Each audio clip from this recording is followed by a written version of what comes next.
ஹரஹரோ ஹரா. எப்போ சொல்லுவோம் ஹரஹரோ ஹரா? வெற்றிவேல் முருகனுக்கு ஹரோஹரா சொல்கிறோம்ல. முருகனை பற்றி என்ன ஒரு காவடி பாட்டு பாடினாலும் ஹரோஹரான்னு சொல்கிறோம்ல, அதைத்தான் அவர் எழுதி போட்டிருக்கார். அப்போ காவடியை பற்றி பேச போகிறோமான்னா இல்லை.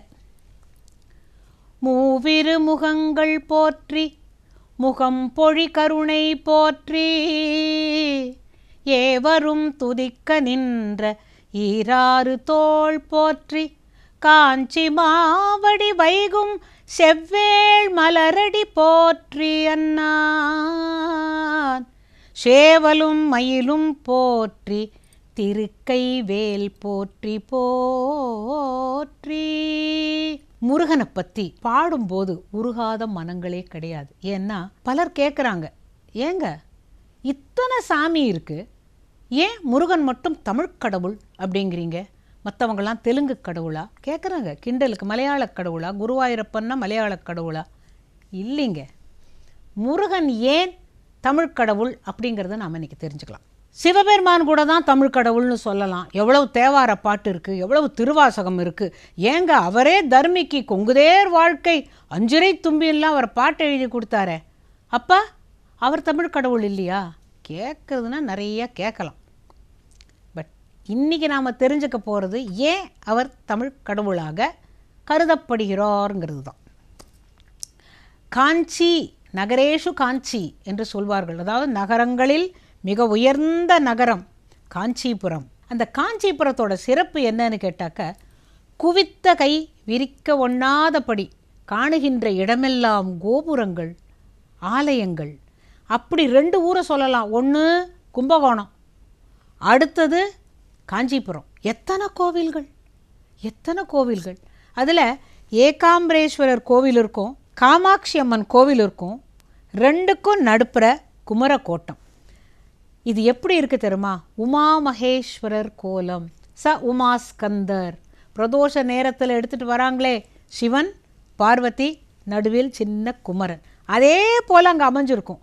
உமா மகேஸ்வரர் கோலத்தில் காஞ்சிபுரத்தில் இருக்கின்ற குமரக்கோட்டத்து இறைவன். பழைய பழைய பழைய காலத்தில் நடந்த ஒரு விஷயத்தை இன்றைக்கும் அந்த கோயிலுக்குள்ளே போகும்போது இந்த இடத்துலையா அப்படின்னு நினைக்கிற போது நமக்கு புல்லரிக்கும். அந்த இடத்துல என்ன நடந்தது அதைத்தான் பார்க்க போகிறோம் இன்றைக்கி. 1100 வருஷங்களுக்கு முன்னால் கச்சியப்ப சிவாச்சாரியார் என்று ஒருத்தர் இருந்தார். அவர் 12 வருஷம் வேதங்களையும் ஆகமங்களையும் எல்லாத்தையும் படித்தார்.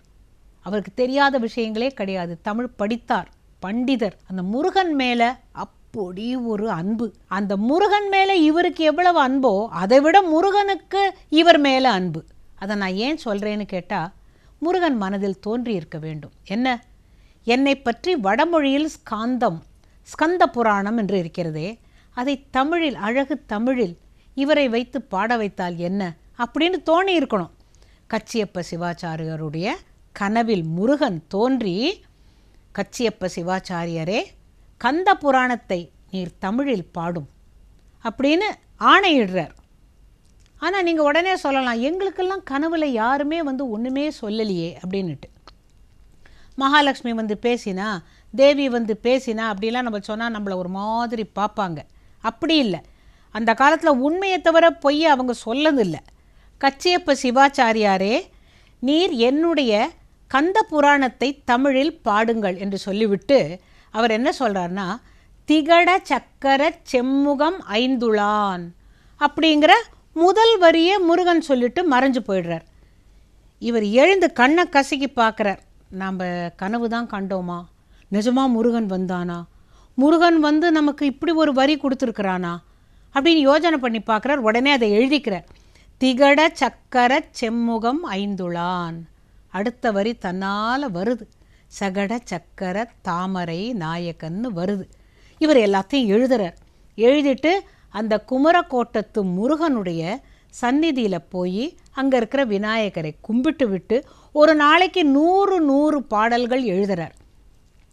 100 பாடல்கள் எழுதி அதை குமரக்கோட்டத்து முருகனுடைய சந்நிதியில் வச்சுட்டு வீட்டுக்கு படுத்து தூங்கிடுவார். திருப்பி அடுத்த நாள் காலையில் போய் பார்த்தா எங்கெங்கே அடித்தல் திருத்தல் எல்லாம் முருகனே செஞ்சு வச்சிருந்ததாக சொல்லப்படுகிறது. அது ஏன்னா அவர் தானே ஆசைப்பட்டார் என்னுடைய வரலாற்றை நீ சொல்லுன்னுட்டு. அங்கங்கே அடித்தல் திருத்தல்லாம் இருக்குமா, அவர் சந்தோஷமாக ஏற்றுக்கிட்டார். அவர் எத்தனை நாள் எழுதினார் அப்படின்னு ஒரு கேள்வி வரும்ல. இப்போ எத்தனை பாடல்கள் தெரியுமா கந்த புராணத்தில் இருக்குது? 10,346 பாடல்கள். எவ்வளோ? 10,346 பாடல்கள் அவர் எழுதியிருக்கிறாரு.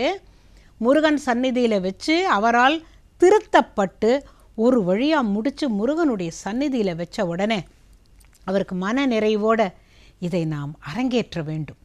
எப்படி அரங்கேற்றுவது?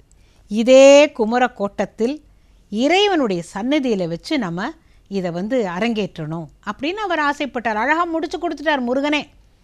எல்லா புலவர்களையும் கூப்பிட்டுருக்குறாங்க. அரசன் உட்காந்துருக்கான். அந்த ஊர் பெரியோர்கள் எல்லோரும் நல்ல கூட்டமாக உட்காந்துருக்கும் பொழுது இந்த கச்சியப்ப சிவாச்சாரியார் எல்லாரையும் வணங்கி விட்டு, இறைவனையும் வணங்கி விட்டு, முருகனையும் வணங்கி விட்டு இந்த முதல் ஏடை எடுத்து படிக்கிறார். அவர் படிக்கிறார், திகட சக்கர செம்முகம் ஐந்துளான், சகட சக்கர தாமரை நாயகன், அகட சக்கர விண்மணி யாவுரை, விகட சக்கர மெய்ப்பதம் போற்றுவாம் அப்படின்னு சொல்லி இந்த விநாயகனை கும்பிட்டு ஆரம்பித்த உடனேவே இவர் முடிக்கிறார் முதல் பாட்டை.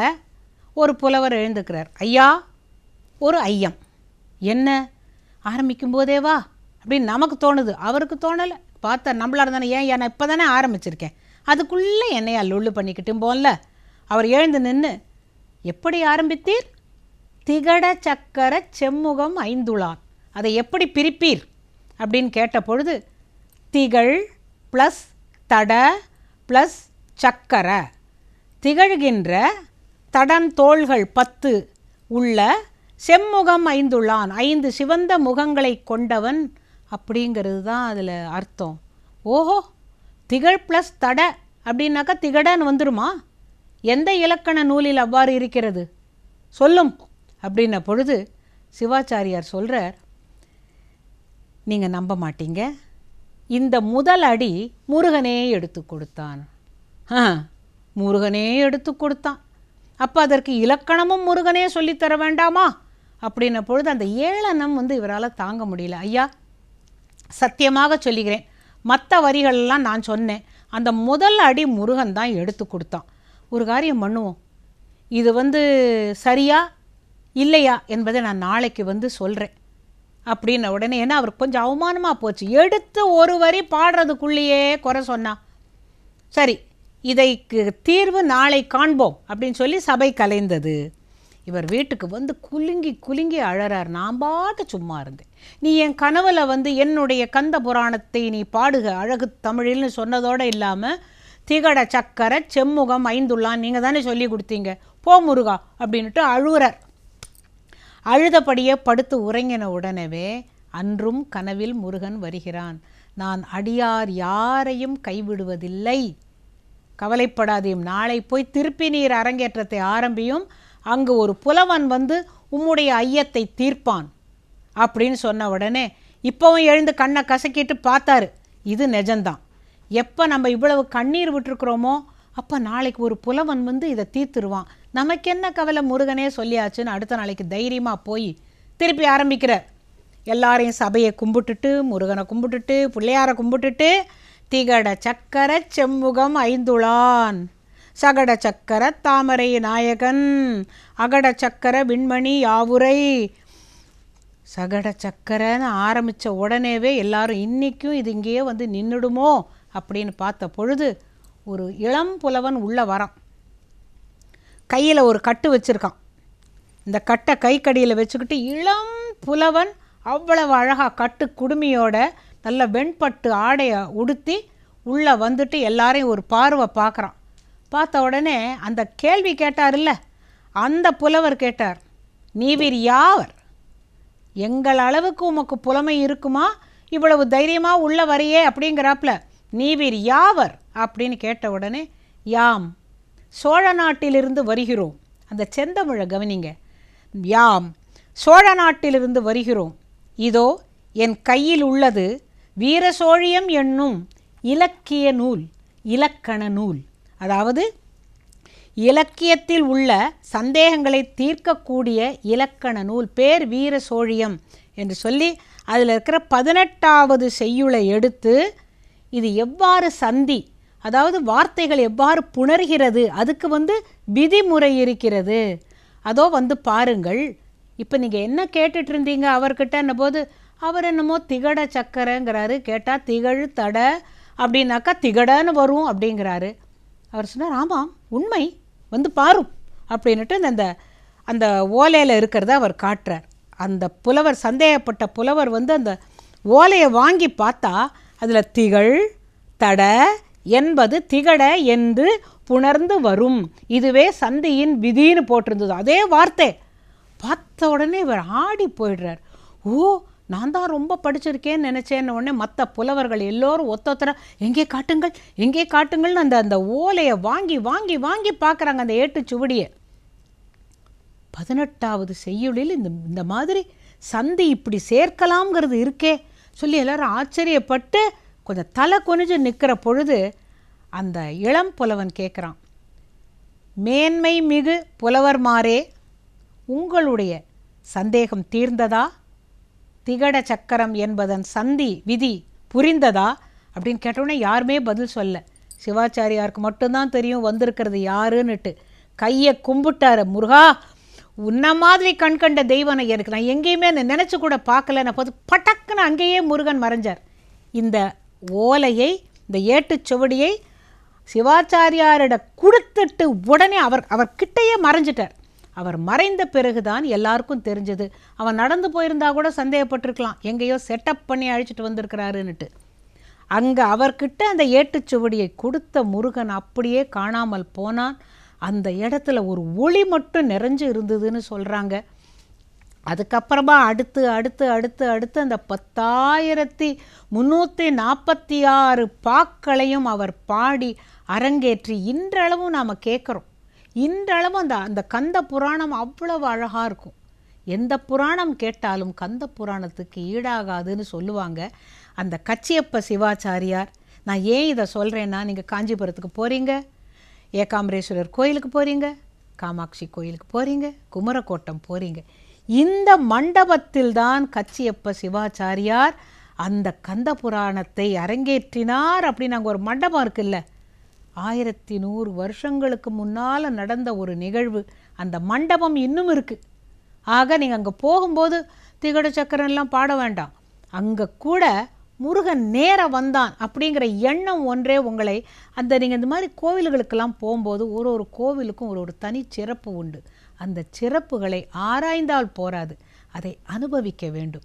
அதுக்கு தாங்க என்ன பண்ணணும், தமிழ்நாட்டில் பிறக்கணும், தமிழ்நாட்டு கோயில்களை பார்க்கணும், தமிழ்நாட்டு பாக்களை பாடணும், தமிழ்நாட்டு தெய்வங்களை வணங்கணும். அதுதான் வாழ்க்கையில் முழுமையாக்கக்கூடிய ஒரு அற்புத சக்தி. எது? தெய்வீகம். அதுதான் இது.